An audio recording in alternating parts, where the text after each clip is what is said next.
तो चलिए चलते हैं नेक्स्ट क्वेश्चन पे, क्वेश्चन नंबर 3 की तरफ ध्यान दीजिएगा। Question number 3, find the HCF and the LCM of the following integers by applying the prime factorisation method. Prime factorisation method का यूज करके आपको LCM और HCF दोनों फाइंड आउट करने हैं। यहां देखिएगा फर्स्ट क्वेश्चन है 12, 15 एंड 21। मैंने आप लोगों से बात करी थी HCF और LCM के बारे में। यहां पे ध्यान दीजिएगा HCF और LCM निकालने के लिए आपको मिनिमम कितने नंबर्स की रिक्वायरमेंट होती है? 2। यहाँ पे आपको 3 दे रखे हैं, कोई प्रॉब्लम नहीं है। यहाँ देखिएगा सबसे पहले प्राइम फैक्टर्स निकाल लेते हैं इन तीनों के। प्राइम फैक्टर्स कैसे निकालेंगे? 12 को क्या लिखेंगे? 2 into 2 into 3, 2 to the 4, 3 to 12। यहाँ लिखेंगे 12।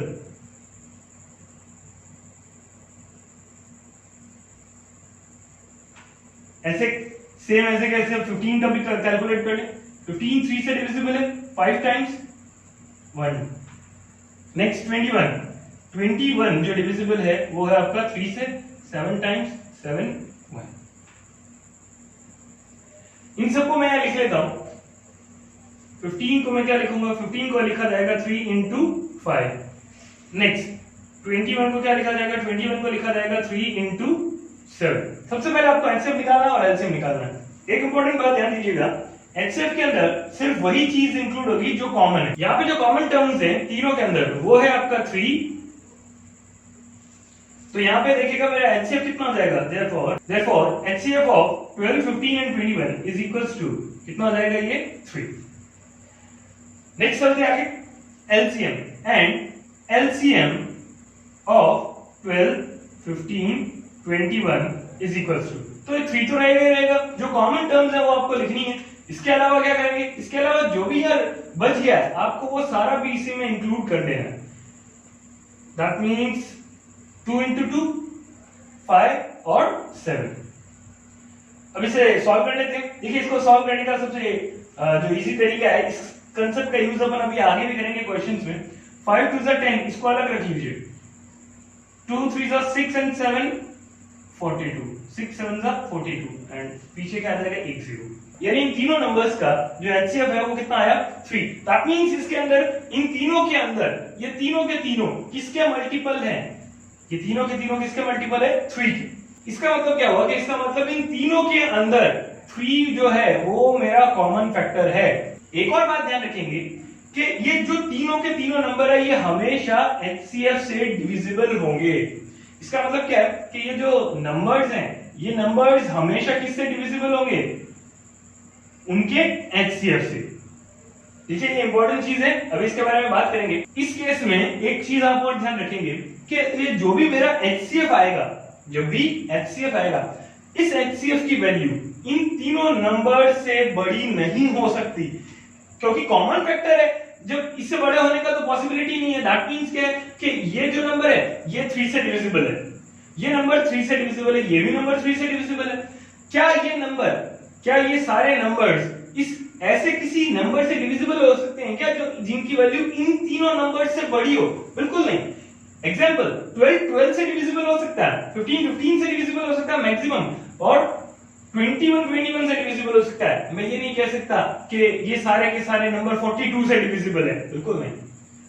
ठीक है, इस चीज का आपको ध्यान रखना है। दैट मींस ये जो HCF की वैल्यू है, ये HCF जो है ये हमेशा या तो इक्वल होगा या फिर हमेशा छोटा होगा जो भी मेरे नंबर्स हैं इनसे, जो भी मेरे नंबर्स हैं। इसके अंदर एक और कंसेप्ट है, ये जो इक्वल वाला नंबर है ये हमेशा सबसे छोटा वाला नंबर ही पॉसिबल है।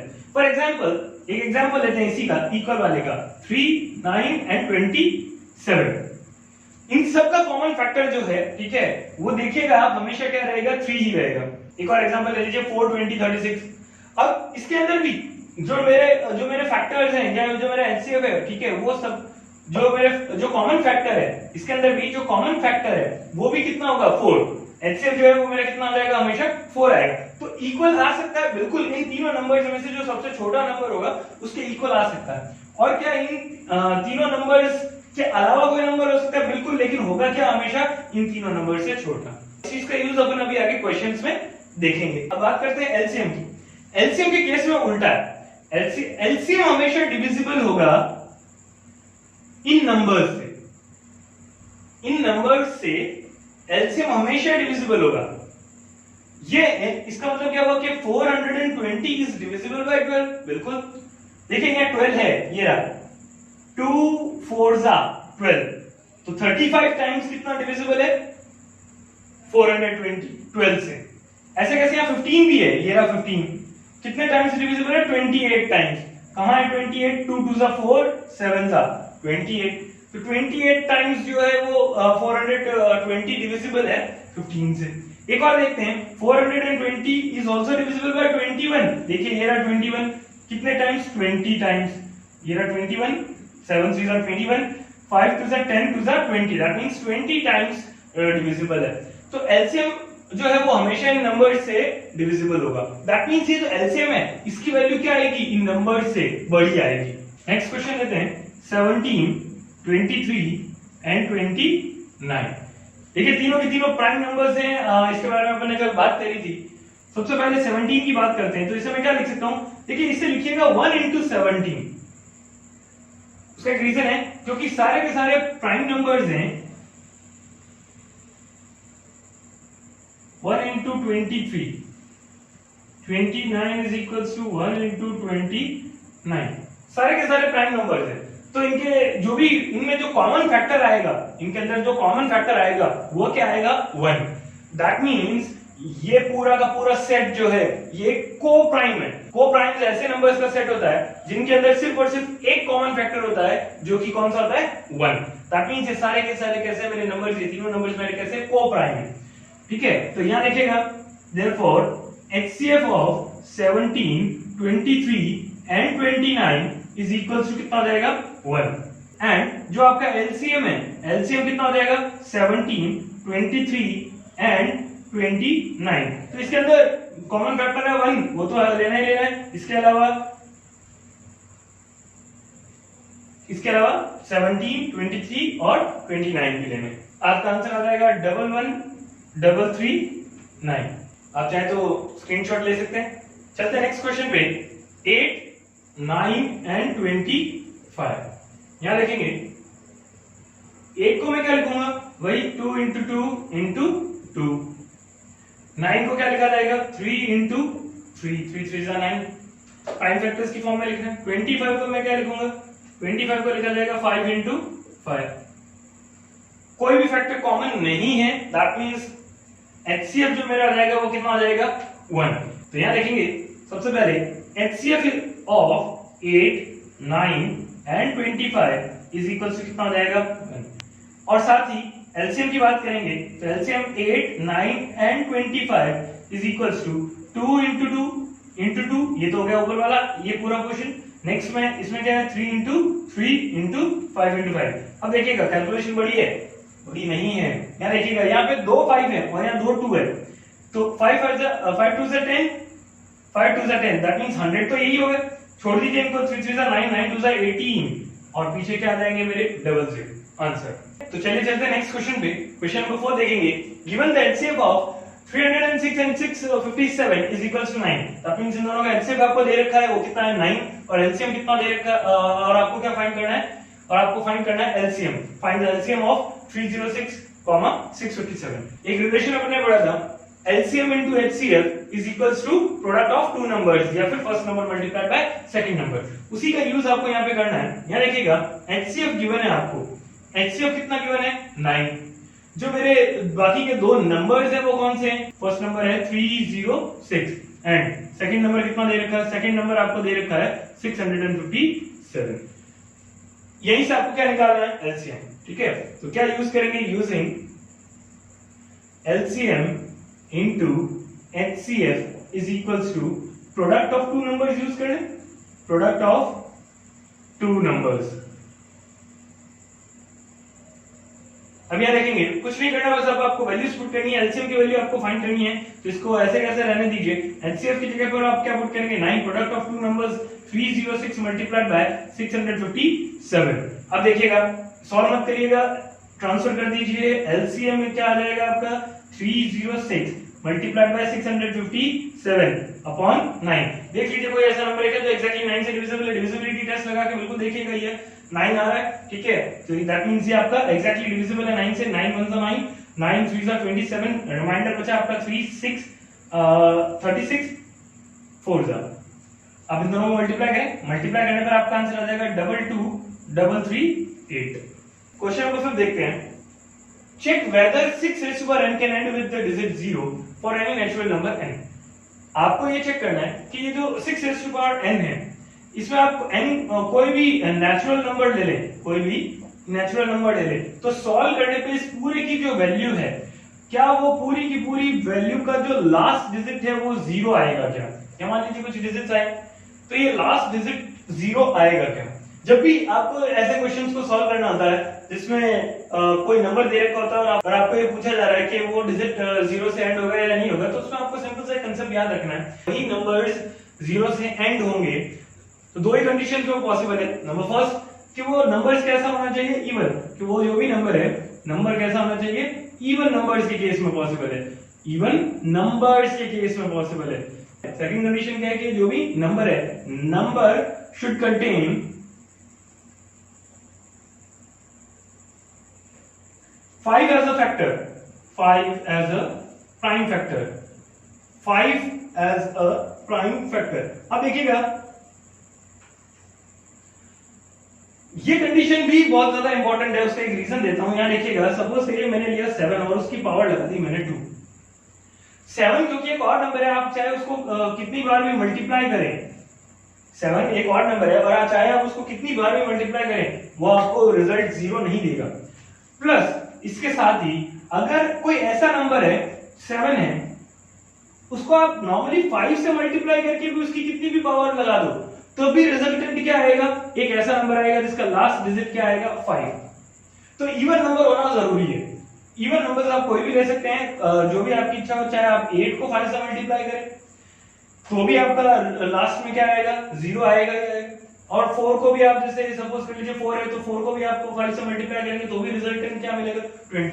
दैट मींस क्या, देखो इवन नंबर्स को मल्टीप्लाई करना पड़ेगा किसके साथ में, 5 के साथ में। तो उस नंबर के अंदर क्या होना चाहिए, एक इवन नंबर भी होना चाहिए और साथ में 5 भी एज अ प्राइम फैक्टर होना चाहिए। तो इस केस में यहां देखेंगे, अगर आपको 6 की बात कर रहा है, 6 की बात कर रहा है और आपको रिजल्ट लास्ट का डिजिट क्या चाहिए, 0 चाहिए, और 6 की कुछ भी पावर है, चाहे आप पावर 1 लगाइए, 2 लगाइए, 4 लगाइए, अगर आपका कोई भी नंबर है जिसका लास्ट डिजिट क्या है, 0 आ रहा है, आप उसकी चाहे ऑड नंबर में पावर लगाइए या फिर इवन नंबर्स में पावर लगाइए, उससे कोई फर्क नहीं पड़ेगा, लास्ट में 0 तो आने ही आना है। ऑड के केस में भी आएगा और इवन के केस में भी आएगा। तो यहाँ पे आपकी जो है वो n की वैल्यू का कंसेप्ट नहीं है, वैल्यू किस पे डिपेंड करेगी, आपकी वैल्यू डिपेंड करेगी आपके बेस पे। 6 raised to power n will end with the digit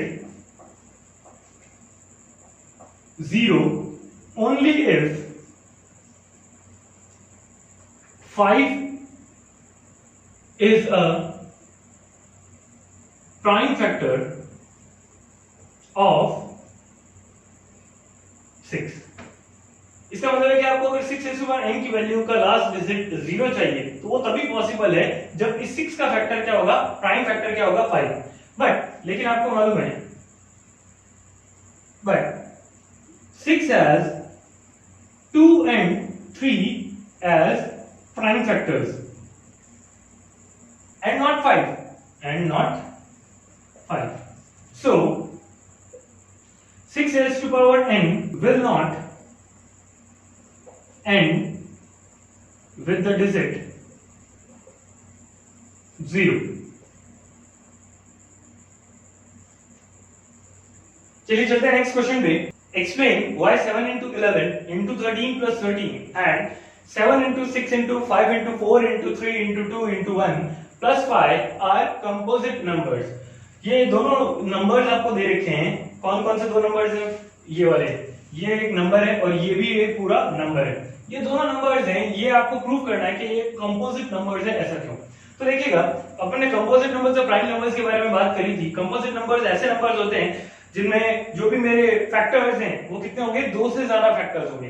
तो यहां पर भी देखिएगा, इन दोनों केस में जो इस पूरे केस में जो भी मेरा फैक्टर है, एक फैक्टर तो कॉमन होना ही होना है, जो कि क्या है, 1। एक फैक्टर तो होना ही होना है जो क्या होगा मेरा 1, और इसके अंदर भी एक को फैक्टर है ये 1।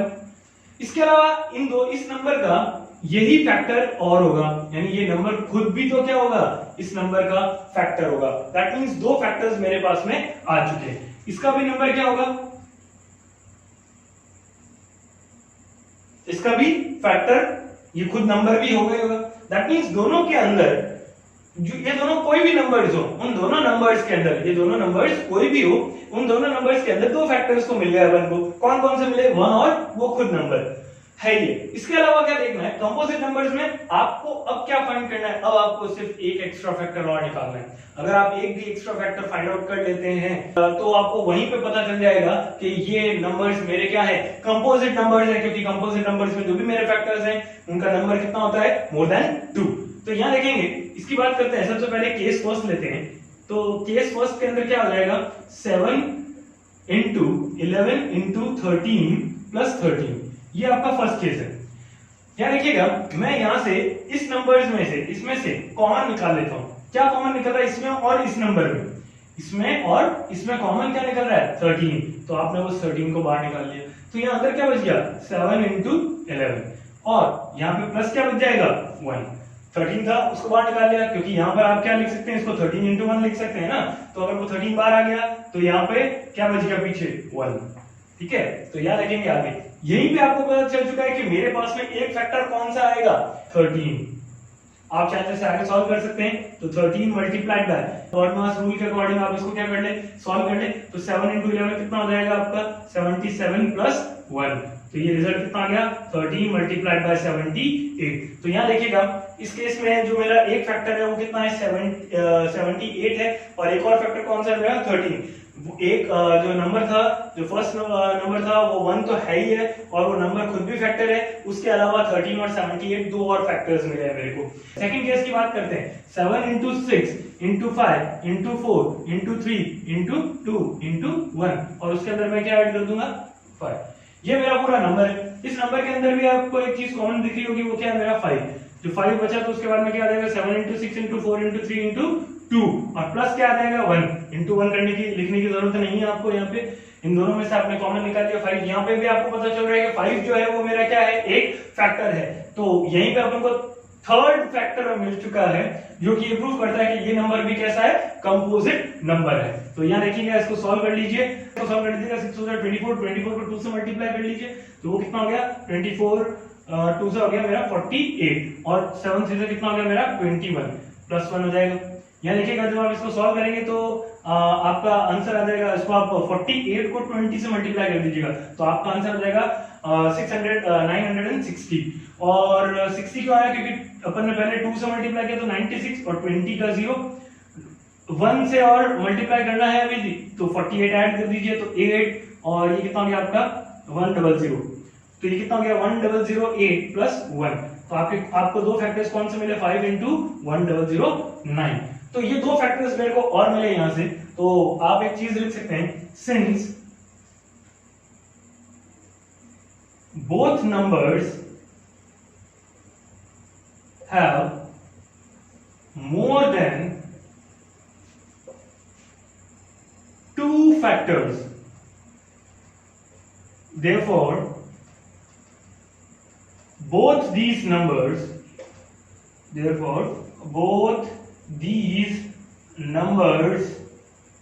are composite numbers। दोनों नंबर्स मेरे कैसे हैं, कंपोजिट नंबर्स हैं। चलिए चलते हैं नेक्स्ट क्वेश्चन पे। यहाँ देखिएगा, question number 7, there is a circular path around the sports field. Sonia takes 18 minutes to drive one round of the field, while Ravi takes 12 minutes for the same. Suppose they both start at the same point and at the same time and go in the same direction. After how many minutes they will meet again at the starting point? देखिए क्या कह रहा है question. Question कह रहा है कि एक सर्कुलर फील्ड है, उसके अराउंड सोनिया जो 1 राउंड कंप्लीट करती है वो 18 मिनट्स लेती है, जबकि रवि कितने मिनट्स ले रहा है, 12 मिनट्स ले रहा है।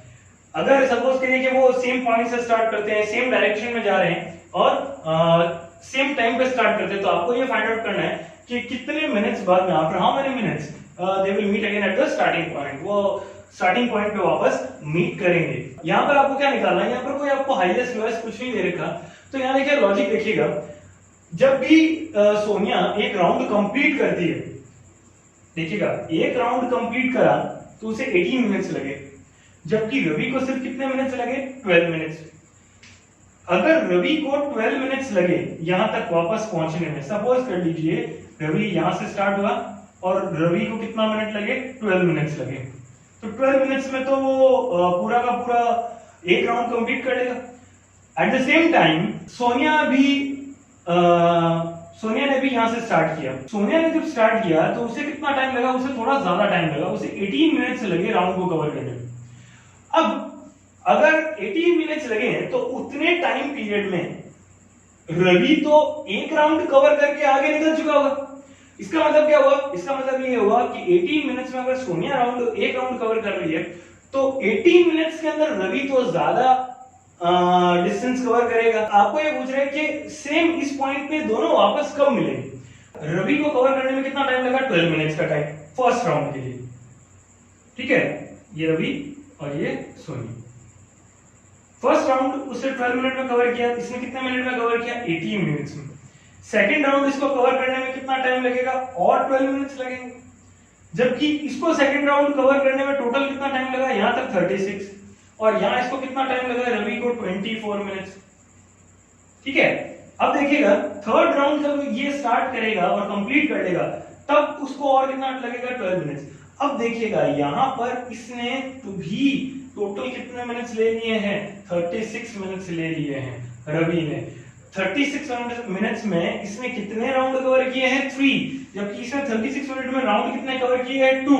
इंपॉर्टेंट चीज क्या है? इंपॉर्टेंट चीज ये है कि यहाँ पर ये नहीं पूछा गया है कि दोनों कितने राउंड्स बाद में मीट करेंगे, या फिर ये नहीं पूछा गया है कि दोनों को टोटल कितने इक्वल राउंड्स देते। राउंड्स इक्वल तो होने का सवाल ही नहीं है, क्योंकि एक कम ले रहा है एक ज्यादा ले रहा है। आपको सिर्फ ये बताना है कि कितने टाइम के बाद में वो इस पॉइंट पर वापस मीट करेंगे। इस टाइम पे वापस मीट कब करेंगे? After 36 minutes. अब देखिए ये तो क्या किया मैंने, देखो ये मल्टीपल्स निकाले हैं, ये मल्टीपल्स है, ये भी क्या है? मल्टीपल्स है। तो यहाँ पर आप इस टाइप के केसेस में हमेशा क्या निकालेंगे? एलसीएम निकालेंगे, लीस्ट कॉमन मल्टीपल निकालेंगे। यहाँ पर 36 मिनट्स के अंदर 3 राउंड्स रवि कवर कर चुका है, जबकि सोनिया ने सिर्फ 2 राउंड्स कवर किए हैं। कोई प्रॉब्लम वाली बात नहीं है, ठीक है। इस बात का आप ध्यान रखिए। तो देखिए यहाँ पर आपको क्या निकालना है? अपने मल्टीपल्स निकाले हैं, तो मल्टीपल्स निकालेंगे तब आप हमेशा क्या निकालेंगे? एलसीएम। देखिए आप इसको इस तरह से देख सकते हैं कि इसको एलसीएम निकालेंगे, एलसीएम निकालेंगे। यहाँ देखिएगा 18,12 है, ठीक है। तो जब भी राउंड कवर करना स्टार्ट करेंगे तो ये 12 से ज्यादा ही टाइम लेगा। ऑब्वियसली ये भी 18 मिनट से ज्यादा ही टाइम लेगा। और ज्यादा कौन सा होता है? एचसीएफ होता है या एलसीएम होता है? एलसीएम होता है। तो एलसीएम बड़ा होता है इन नंबर से, तो यहाँ पर भी आप इन नंबर्स का क्या निकालेंगे? एलसीएम ही निकालेंगे। तो यहाँ देखेंगे minimum time after which Ravi and Sonia will meet at starting point.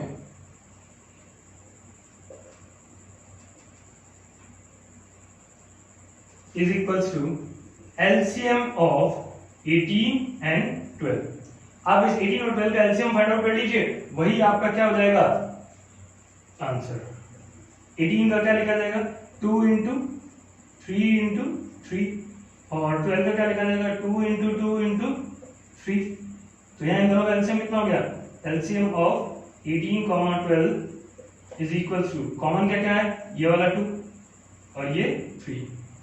ये कितना हो गया? 2 into 3 into 3 into 2, 3 3 9, 2 2 4, 36। That means आपका आंसर कितना हो गया? 36 मिनट्स के बाद में वो दोनों मीट करेंगे। इस 36 मिनट्स में रवि कितने राउंड कवर करेगा? 3, और सोनिया कितने राउंड कवर करेगी? 2। इस बात का आपको ध्यान रखना है। तो कैसा लगा आपको मेरा ये वीडियो? अगर आपको मेरी वीडियोस पसंद आ रही है तो मेरी वीडियोस को लाइक करिए, उन्हें शेयर करिए, जितना ज्यादा हो सके उन्हें शेयर करिए, चैनल को सब्सक्राइब करिए और बेल आइकन जरूर लगाएं ताकि मेरे वीडियोस के नोटिफिकेशन जरूर मिले। चलिए मिलते हैं आपको अगले वीडियोस में, तब तक के लिए गुड बाय।